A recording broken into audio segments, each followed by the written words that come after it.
Terima kasih Tuhan Yesus, terima kasih untuk pagi yang indah ini Tuhan. Terima kasih untuk kesehatan, damai sejahtera, sukacita yang luar biasa Kau berikan kepada kami, hingga kami masih dapat berkumpul di tempat ini untuk memuji, memuliakan nama-Mu, serta hendak mendengarkan sebagian dari firman-Mu. Tuhan Yesus, bukakan hati kami, agar kami memampukan diri untuk mendapatkan nilai-nilai dari setiap ayat, setiap kata yang akan kami dengarkan dalam sharing firman Tuhan pagi hari ini. Dan nama Tuhan Yesus berbicaralah, kami hendak mendengarkan.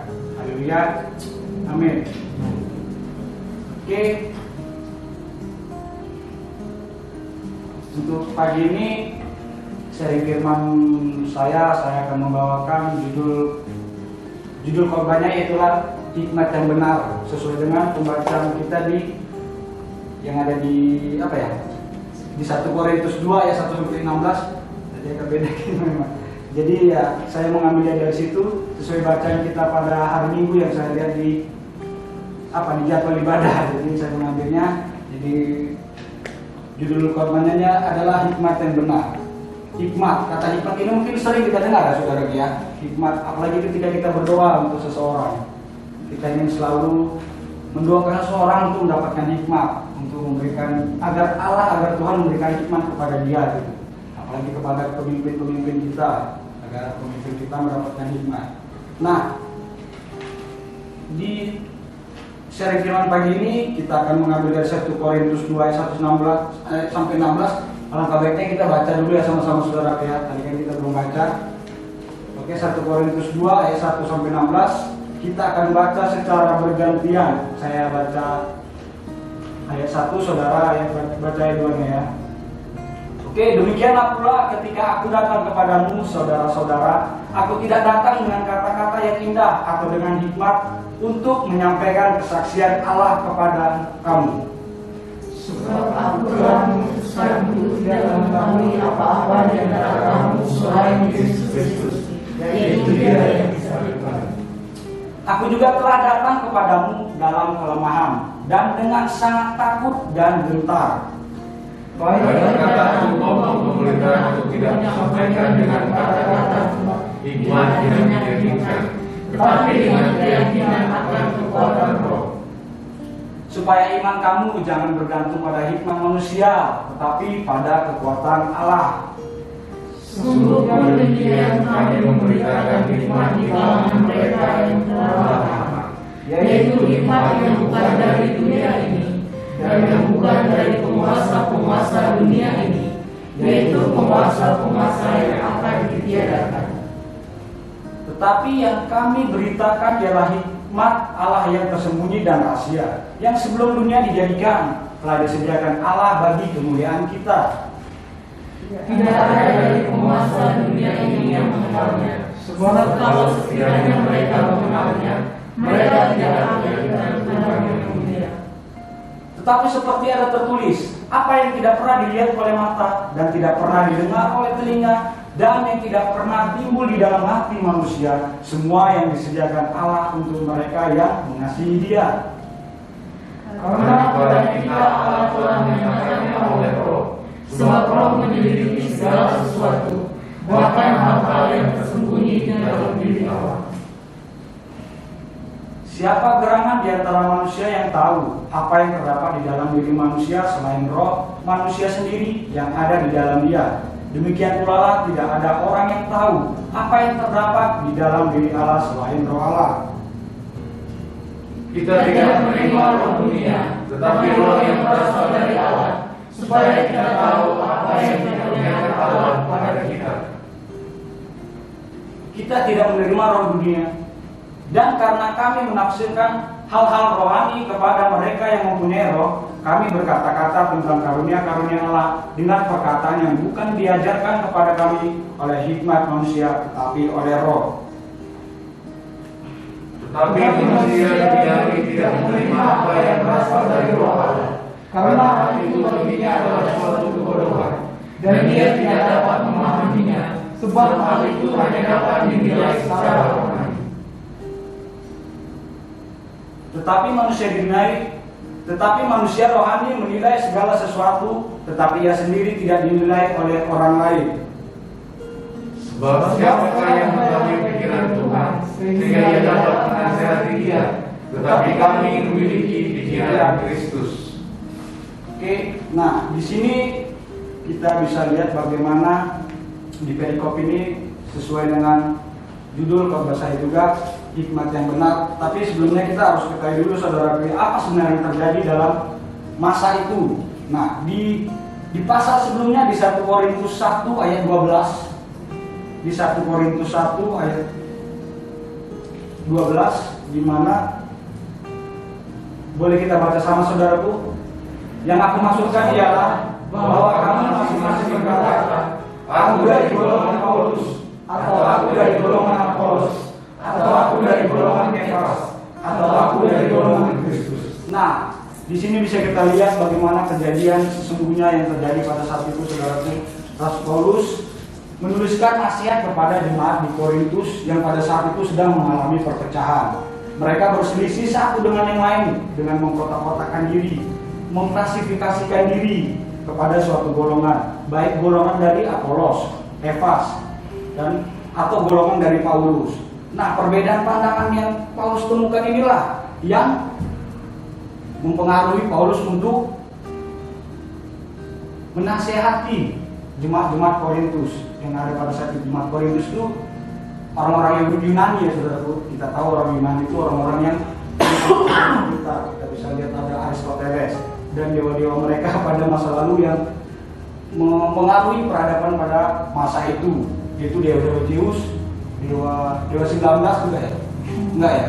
Enggak, dewa-dewa yang ada di zaman itu. Nah, itu yang membuat jemaat-jemaat Korintus menjadi pemikirannya mengambil hikmat yang ada pada diri mereka sendiri.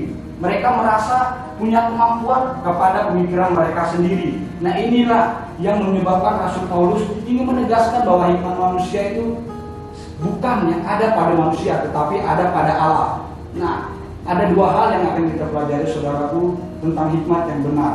Bagaimana itu? Apa itu hikmat yang benar? Hikmat yang benar itu yang pertama itu, hikmat yang benar datang dari Allah, bukan dari dunia ini, atau dari pemikiran kita, atau dari kemampuan kita untuk melakukan sesuatu.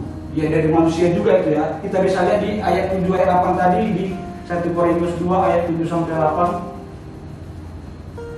Kita baca lagi lah ya saudara, biar kita lebih jelas lagi. Tetapi yang kami beritakan ialah hikmat Allah yang tersembunyi dan rahasia, yang sebelum dunia dijadikan, telah disediakan Allah bagi kemuliaan kita. Tidak ada dari penguasa dunia ini yang mengenalnya, sebab kalau sekiranya mereka mengenalnya, mereka tidak menyanyikan Tuhan yang mulia. Nah, Paulus menjelaskan di pasal ini saudaraku bahwa hikmat yang benar ialah yang beritakan ialah hikmat dari Allah. Hikmat yang berasal dari dunia ini tidak ada apa-apanya saudaraku. Nah, hikmat itu tersembunyi. Hikmat itu adalah rahasia yang sudah ada sebelum dunia ini dijadikan. Nah, ini bisa kita lihat saudaraku bagaimana Allah menyatakan kepada kita melalui rohnya agar kita mengerti hal-hal yang tersembunyi dari diri Allah. Bisa kita lihat di pasal 10 tadi saudaraku, bagaimana pasal 10 tadi menjelaskan bahwa Allah menyatakan bahwa kita melalui rohnya, Allah menyatakan bahwa kemuliaan atau hikmat itu tersembunyi dalam diri Allah. Nah, meskipun setelah kita tahu bagaimana hikmat yang benar itu, bahwa hikmat dari Allah, hikmat yang bukan dari kemampuan kita sendiri, hikmat yang kita bukan usahakan dengan kekuatan kita sendiri. Nah, setelah kita tahu itu saudaraku, hikmat itu benar dari Allah. Hikmat yang benar itu adalah bagaimana kita menyatakan kita bahwa hikmat itu adalah pemikiran dari Kristus. Nah, setelah kita tahu hikmat yang benar itu dari Allah, bahwa selanjutnya kita akan tahu bahwa hikmat yang dinyatakan itu adalah pemikiran Kristus. Apa itu pemikiran Kristus saudaraku? Pemikiran Kristus ialah pemikiran yang sesuai dengan kehendak Bapa. Apa itu kehendak Bapa? Kehendak Bapa ialah menjadikan seluruh bangsa murid Yesus. Itu amanat agung saudaraku. Itulah kehendak Bapa yang ingin disampaikannya melalui Yesus. Hikmat yang ada di Kristus tadi saudaraku. Nah, setelah kita mengetahui hikmat yang ada yang benar tadi, bahwa itu dari Allah, bukan dari manusia. Nah, hikmat yang benar juga dinyatakan melalui pikiran Kristus. Kita harus sesuai dengan pemikiran Kristus untuk menjadikan seluruh bangsa muridnya kita akan mendapatkan dampak yang baik untuk setiap hikmat yang kita dapatkan, saudara. Apa itu dampaknya, saudaraku? Ketika kita berhikmat, dampak yang akan kita dapat dalam kehidupan kita sehari-hari adalah yang pertama adalah hikmat akan memberikan kita pengetahuan dan kepandaian. Bisa kita lihat di Amsal 2 ayat 6. Amsal 2 ayat 6. Nah, karena Tuhanlah yang memberikan hikmat, dari mulutnya datang pengetahuan dan kepandaian. Nah, itu kita bisa lihat orang-orang yang pintar saja tidak mungkin bisa mempengaruhi, ya, bisa mendapatkan kepandaian itu. Tapi kalau sudah berhikmat, nah, kita bisa lihat, kita pasti pengen mencontoh dia, pengen ingin meneladani dia. Gitu. Itu alangkah luar biasanya ketika kita berhikmat. Yang selanjutnya apa, saudaraku? Ketika kita berhikmat, kita bisa lihat di Amsal 4 ayat 11. Amsal 4 ayat 11. Aku mengajarkan jalan hikmat kepadamu, aku memimpin engkau di jalan yang lurus. Nah, ketika kita sudah berhikmat sesuai dengan hikmat Allah, kita akan berada di jalan yang lurus. Kita tidak akan nipu-nipu lagi, kita tidak akan menyimpang ke sana kemari, kita akan tetap rule di jalan-jalannya Tuhan. Kita tidak akan memikir hal-hal yang tidak baik lagi. Kita akan tetap setia di hal yang baik. Nah, itu dua dampak ya, masih dua ya. Ada banyak sebenarnya, saudaraku, dampak yang positif bisa kita dapatkan ketika kita mengerti hikmat itu benar-benar datang dari Allah. Selanjutnya apa, saudaraku? Nah, selanjutnya untuk yang terakhir, selanjutnya saya pengen Joshua untuk menampilkan foto itu. Nah, selanjutnya ketika kita mendapatkan hikmat yang benar dari Allah, ini jadi saya berpikir tadi malam apa lah yang untuk pelengkapnya sharing firman saya. Pada pagi hari ini saya membuat quotes ini tadi malam, saudaraku.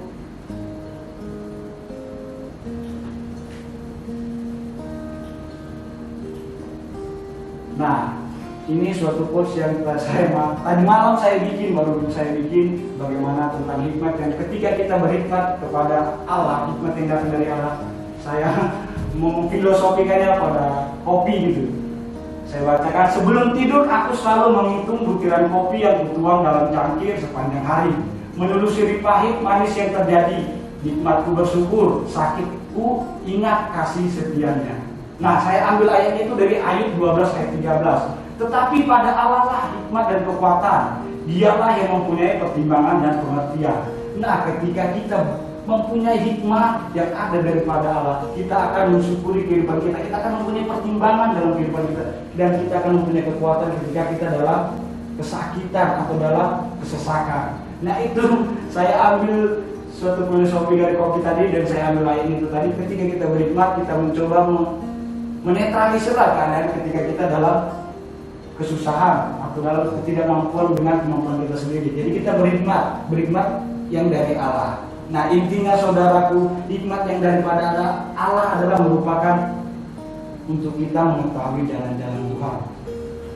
Hikmat yang dari Allah memampukan kita untuk tidak menyimpang ke sana kemari, tetap stay, tetap lurus, tetap berada di jalur yang benar, setia pada hal-hal yang baik, yang telah Tuhan ajarkan kepada kita. Bagaimana gambaran dari pemikiran Kristus tadi, bahwa kita harus menjadikan seluruh bangsa amanat agung tadi. Nah, itu jalan-jalan yang benar yang ingin kita dapatkan ketika kita memiliki hikmat dari Allah. Oke, tidak panjang, itu saja yang bisa saya sampaikan pada pagi hari ini, saudaraku. Kiranya kita mampu untuk mendapatkan hikmat yang dari Allah, bukan dari kemampuan kita sendiri, bukan dari kekuatan kita, apalagi pemikiran kita yang seakan-akan kita merasa pintar dari orang lain, apa dari firman sendiri gitu. Nah, itu yang bisa saya sampaikan pada pagi hari ini. Mari kita bersatu dalam doa.